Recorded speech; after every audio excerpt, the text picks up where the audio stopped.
some people who have supported us through this difficult time. First and foremost, our board, Rector Whit Clement and Vice Rector Robert Hardy and the Board of Visitors have been extremely supportive of us. Also want to thank President Jim Ryan and J.J. Davis for their support of our program during this time. Their support of our student athletes during this time has been tremendous. I want to thank the community as well, Charlottesville community, university community. We've gotten a ton of support from our colleagues across the country. I even saw a shirt that a hashtag Hokies for Who's. So we've gotten tremendous support from our friends in Blacksburg, in the ACC, and across the country. We've gotten a lot of support from our fans as well.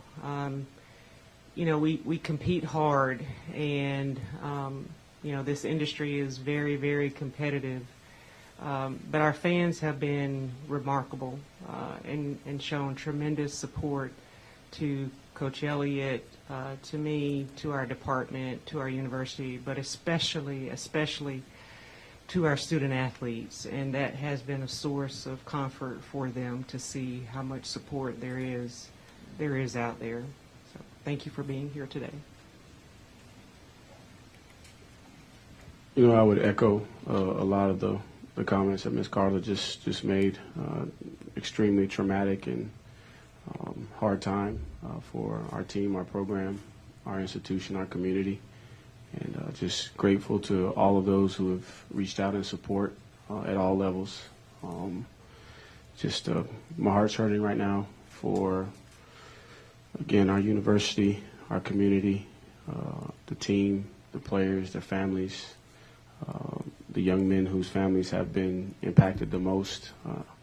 That's where my thoughts are at this time, trying to provide all the resources and support that I possibly can. You know, I have to acknowledge the strength of our players and our staff at this time in coming together to be able to work to process what is taking place. Just like many of you all and many of those that are very close to the situation, still in shock, trying to rationalize, but also find encouragement in community with those that have come out in support, and then also those internally who have banded together to try and figure out, you know, how we move forward after going through a situation like this. So again, just heartfelt sympathies go out to, you know, the players, their families, their communities. You know, I think beyond just our communities, but communities in other states have been impacted by the loss of three beautiful young human beings that had a unbelievable future ahead of them.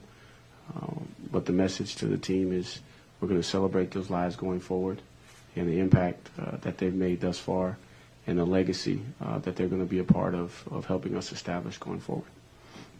As a reminder, as I said initially, there is an ongoing criminal investigation, so some matters we will not be able to answer or address. I'm going to kind of work my way back and apologize for stepping in front of the cameras at some point.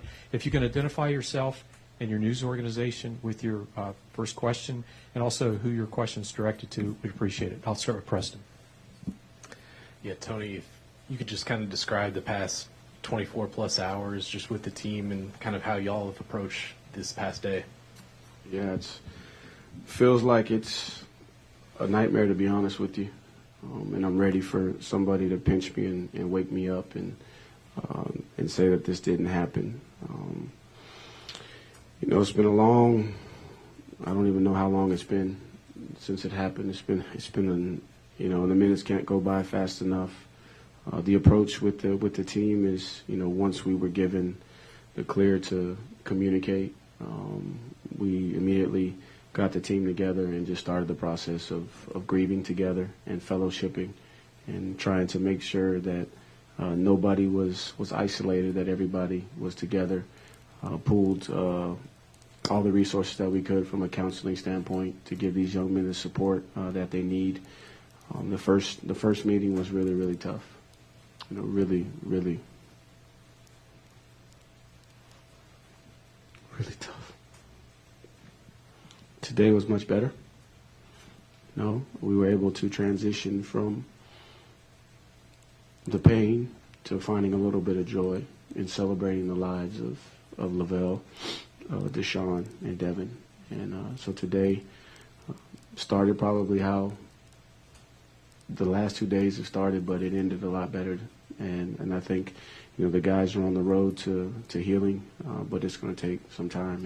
And our approach is to keep them together as much as we possibly can, to make sure we have eyes on them, because nothing can prepare you for this situation, and we just want to be there to support the guys. And so we're slowly trying to process and move forward, but we're looking for the positive and keeping, close reins on each other so we can grieve together. Jackie from 24/7. Carla, what kind of steps for counseling, like, Ellie just touched on, what can you guys been doing for these student athletes moving forward? So fortunately, we have 3 in-house psychologists for our athletics department, and our lead sports psychologist once worked with the university, and so he's got great connections with the university. So in our first meeting with the student athletes, we had a lot of counselors on hand that were there and available to work with the student athletes, and that not only our football student athletes, but all of our student athletes. We had counselors available for. Greg Medea from Daily Progress. Tony, just your memories of Lavelle, Deshaun, Devin, and some of the maybe memories that your players shared with you today. Appreciate you asking that question. Lavelle, I've known Lavelle for a long time. Yeah, I recruited him starting his freshman year, and just to see him grow, but big smile, lights up the room, and most people would say because he's the tallest guy in the room, but just his presence, he's got a gentleness about him, but he's passionate about what he believes in, and so a lot of the stories today were just about the silly basketball arguments that they would have in debates in the locker room, and everybody knew that they could get Lavelle to kind of hunker down just by saying one thing, but the other thing that resonated is just how good of a teammate he was, and how much he loved his teammates and would do anything for his teammates. And Deshaun, I don't think many people outside of our program understand how special Deshaun was. Very, very, very artistic. Could draw. Could shape pots with clay. Loved music. Very, very cultured and well-rounded. Just a great teammate, and he had a sense of humor that was one of a kind, that only Deshaun could have. And you knew immediately when somebody said something, yeah, that was Deshaun. And then you talk about Devin, man. Devin was he's what you wanted in a young person that's at this level, but he just was a big kid. Smiled all the time, loved to dance, loved to sing. Loved to compete, even though the guys revealed that he wasn't very good in video games, but he thought he was. But he loved to compete, and just the thing I remember about him is he always brought a smile to my face, because he just was happy with where he was, comfortable in his skin, and just had a very bubbly personality. Hi there, Sydney Schuler with the Daily Progress. I'm sorry for your loss, Coach, for the both of you. I just wanted to ask, how are you coping, and how have you and the other members of the football department, how have you been able to cope and lean on each other? Do you have access to those same counseling resources? I'll start, and for me, the best coping mechanism for me is the young men. Having a chance to be around them and to see them and to see their pain, to see their hurt, just inspires me to keep pushing forward every single day. There's no, you prepare for this job, there's no chapter on a situation like this. And so I'm just trying to figure out step by step how to be strong for these young men. And so I'm really relying on my faith, the foundation that I have there, trying to use that to inspire me every minute of the day. Also trying to make sure that I stay empathetic to everybody and understanding that everybody's going to respond differently to this situation. And, you know, my job is to lead in moments like this. And so I've had my moments where I've broken down and showed, showed my emotions. And I've even had those moments in front of the team. You know, I think it's important that we all grieve. I mean, these are outstanding young men that we don't understand why they're gone so early. And I think it's honorable that we grieve these young men. But also, too, we have to keep it in perspective and make sure that we take this pain that we're feeling and try to find a way to turn it into passion and motivation to go forward one day at a time.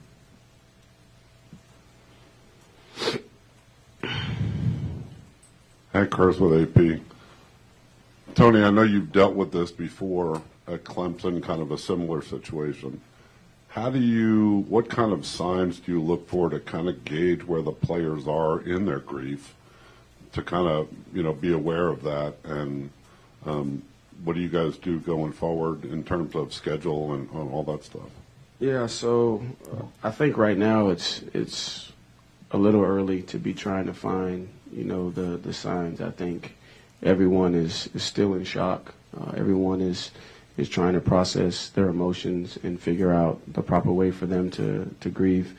What I'm looking for at this time is just to make sure that nobody is completely isolating themselves so that we can keep them within the fold and be able to provide them the direct resources that we need. And, this situation here is different than what I experienced. And, both those young men had just finished playing.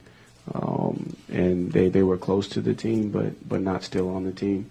We're here, this is a very, very tragic and traumatic incident involving 3 teammates. And so the signs I'll look for the signs as we move forward, but right now it's just to put my arms around these guys to love them and realize that we need each other and figure out the best way to grieve and take it one day at a time. And going forward in terms of the schedule, that'll be determined as we continue to gather information. But the biggest thing for me is to just try to be present in the moment, the best I can, manage my emotions the best I can so that I can, see clearly to be able to recognize any sign. Right now I'm looking for anything that's out of the norm. And then also when I see things that I expect to see, making sure that I don't just say that, well, that's expected, that we dig deeper, that we, try to counsel these young men as they process this whole situation. Coach, would you mind, for reference sake, naming the players you referenced as former players that so that would be C.J. Fuller and Tyshawn Dye were two young running backs that I coached, coached their entire career, saw them graduate, and their lives were cut, short, way too short. But Tony, Mike Barber, Richmond Times-Dispatch. I believe you were at the hospital. Do you have an update for us on Mike Hollins and his condition? I don't have enough information at this time. I was there just in support of the family, and out of respect of the family, I just I don't have enough information to speak intelligently on where that is. I was just there for support. Carla, could you tell us what will go into the decision about whether or not there's a game on Saturday? We'll make it together. I mean, it'll be discussion with Coach and the team. Obviously, they're going through a lot, and we want to make sure that they're involved as well. And so we'll use our best judgment, but it'll be soon. We'll make a decision soon.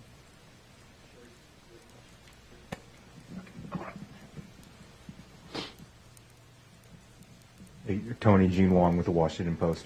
You mentioned, accepting the position as a coach. This is, not anything you would imagine as part of the job description.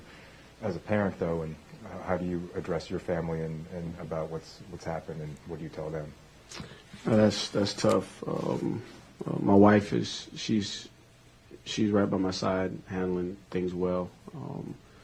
With her upbringing, my upbringing, we've experienced some difficult situations independently and together.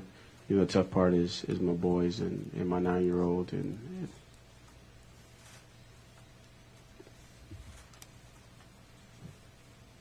he considers these guys his friend, and that's what's tough. And then every time I see him hurt, I think about the 125 guys that I got, and that's how their moms see them. And so, we're taking them one day at a time, trying to teach a 9-year-old about the reality of life on a level that he can understand it. And we're just, putting our arms around him, loving him, supporting him, and trying to teach him as much as he can comprehend. And my 7-year-old is not quite at the age yet where he fully can process what's going on. But he's probably doing the best of all of us. Ryan Nobles, NBC News. Again, sorry for both of your losses. I'm not sure who can answer this question specifically, whether or not it's you, Coach, or you, Ms. Williams, but can you speak to whether or not the hazing incident that the police department talked about yesterday had anything to do with the football program? I can speak to that. I'm not aware of anything related to that, and I don't have any details beyond that, but I'm not aware of anything related to that.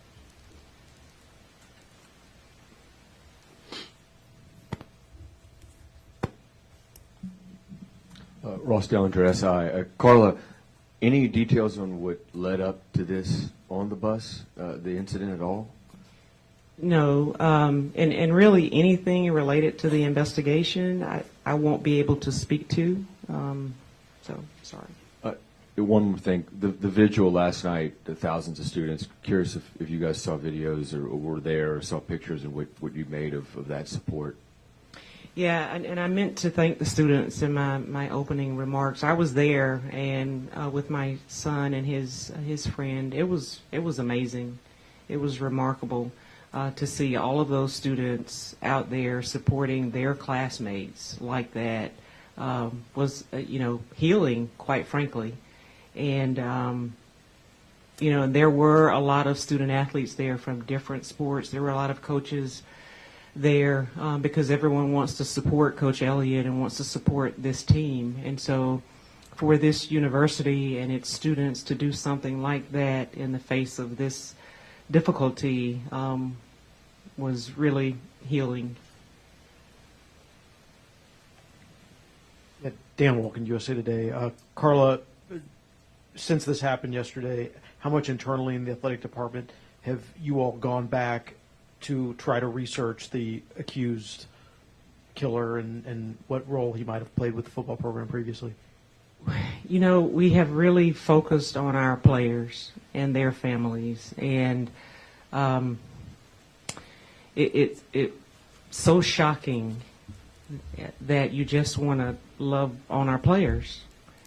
And so that's where we have spent our energies. That's where we've spent our time, and I think that's what we need to continue to do. So we haven't done that. We haven't done what you're asking. What we've done is try to focus on the families of the players who lost their lives, who were injured, and our current players.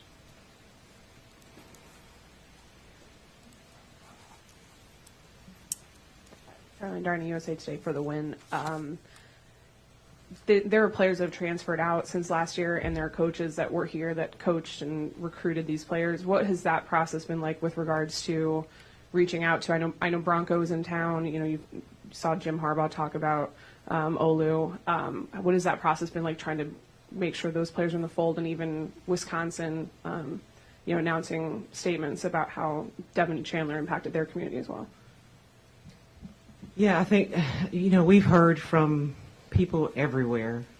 I mean, it's so tragic, and I think everyone can really place themselves in our shoes. Coaches can place themselves in Coach Elliott's shoes. Athletic directors, administrators can do the same with me. So it's been, it hasn't been a matter of us reaching out to people. People have been reaching out to us, and I think that's, helpful to all of us. It's great for me to hear from my colleagues, and I think it's good for our players to hear from their friends, their peers at other schools. I've heard them talk about that as well too. So in times of adversity, you just don't want to feel alone. And so I think all of our peers across the country have recognized that and reached out. Chris Rim, New York Times. Coach, did you talk to players, or have you thought about the game at all on Saturday? I know sometimes the situations, the playing can be a form of healing for players or coaches. Is that something you would feel comfortable doing, or think your players would feel comfortable going on the field? At this point, with the sequence of events and the timing, I've just been focusing on loving these players, consoling the families, trying to make sure that there's no ripple effect with the guys on the team, because again, this is something that nobody is prepared to deal with until you're inside of it. So for me, the focus is not past today. I'm just trying to figure out a way to get everybody back together this evening so that we can see them again and spend some time. And then in due time, we'll collaborate on the path going forward in terms of on the field play. Heather Graff with ABC 7 News. Coach, I know you said you didn't want to talk about Mike Collins' condition, and we understand that, but was hoping you could tell us a little bit about him as well and some of your memories with him and his impact on and off the field. So Mike, and I've said this publicly before, and his family is aware of this. I'm hard on Mike because Mike has a ton of potential, and what I've seen, out of him is a very workman mentality in engaging the discipline and the structure, which has resulted in improvements in his play down the stretch. But he's always got a smile on his face. He's very inquisitive. He's one of those guys that will ask you serious questions, and he'll tilt his head to the side and say, "Hey, coach, got a question." And but he's a guy that does what you ask him to do. He's got a big personality, and I think he's a young man that's fully invested in this institution, this program, and he's a guy that I've seen, really start to kind of come into his own from a leadership standpoint. Thank you. Evan Lambert with News Nation. Thanks for doing this, and I'm sorry. Can you give us any insight into the suspected shooter's history on the team? When did he stop playing and why? And did he ever overlap with the victims on the team? Take that one.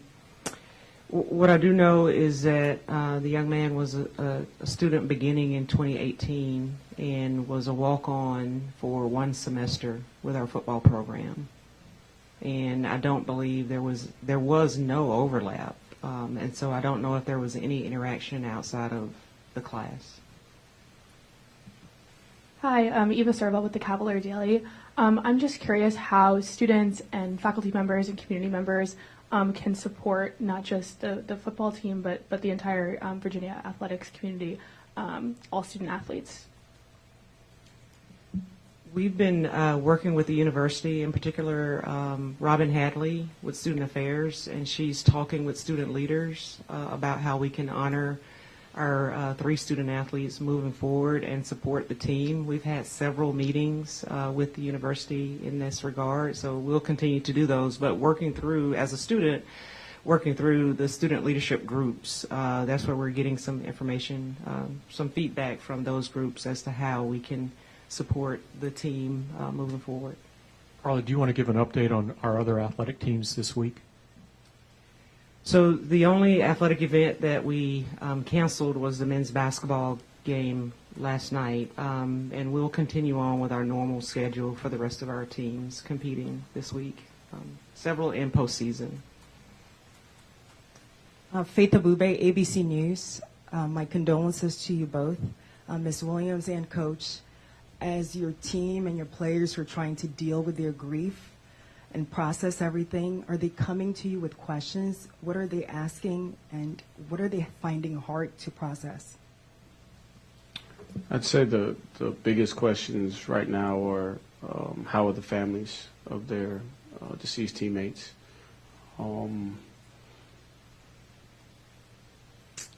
They're really just trying to process everything that happened, and all the questions that I've gotten for the most part is, okay, Coach, how do we move forward? You know, what's the next step in this process? I think you have a football team that is grieving, that is hurt, but that is also very, you know, self-aware that this situation is bigger than football, and it transcends football. They understand that football has an opportunity, right, to show its beauty. They understand that, you know, this institution and this community has an opportunity to show its beauty, you know, through this tragedy. But their biggest questions are, you know, how are the families, and when will we have an opportunity to possibly interact with the families? We're going to take two more questions. Mike, I'll come back up front. Coach and Carla, Olivia Jakewith with WRIC 8 News. I'm sorry, I'm not going to stand up here, but I just wanted to start by saying really my sincerest condolences to you both and to this entire community. Our heart all breaks for you. You talked about each of the players as individuals, both as players and people. Can you kind of describe the dynamic on your team amongst those players and the rest of their teammates prior to this incident? So from a dynamic standpoint, Devin was the life. He was the life of the party. He always kept everybody entertained. He was the one that was, you know, in the weight room when everybody else is, and he was serious, but he had his own way of being serious, and he would keep everybody energized, and he found a way to make it fun, even though sometimes, you know, the work that they have to do on a daily basis can be very monotonous in order to improve their skill level, but he brought just a ton of personality. Lavelle was, and he was, you know, one of the big men on campus, so to speak, because everybody knew who he was. But he always, you know, found a way to keep them entertained. But he also set the standard for what it's supposed to look like to work, in the way that he practiced, the way that he prepared, and then all the things that he did when the coaches may not have been present, that his teammates saw. And Deshaun was the quiet guy that everybody wanted to know more about, because he was very, very, like I said, very, very interesting young man in terms of the depth. And when you look at him, you might not think that, you know, he listens to classical music and draws and shapes pots, but his teammates knew that, and they wanted to know more about him. So he was, you know, probably the most interesting man on the team if you had to kind of compare him to somebody. And I've told him that, and I've told his teammates that because I value the skills and talents that he possesses beyond the game. So that's kind of how all three of them fit into the dynamic of our team.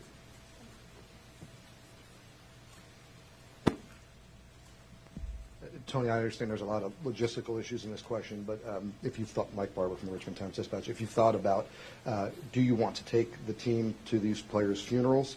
And Carla, if you could speak to what the NCAA rules are in regards to transportation paying for that kind of a trip. There are a ton of logistics associated with what you just asked, and my initial thoughts are to be sensitive of whatever the young men desire to do as it relates to their teammates. And per Carla's response from an NCAA standpoint, I won't stand in the way from that, because again, this is way bigger than football. This is a life situation here, and so I haven't given much thought beyond.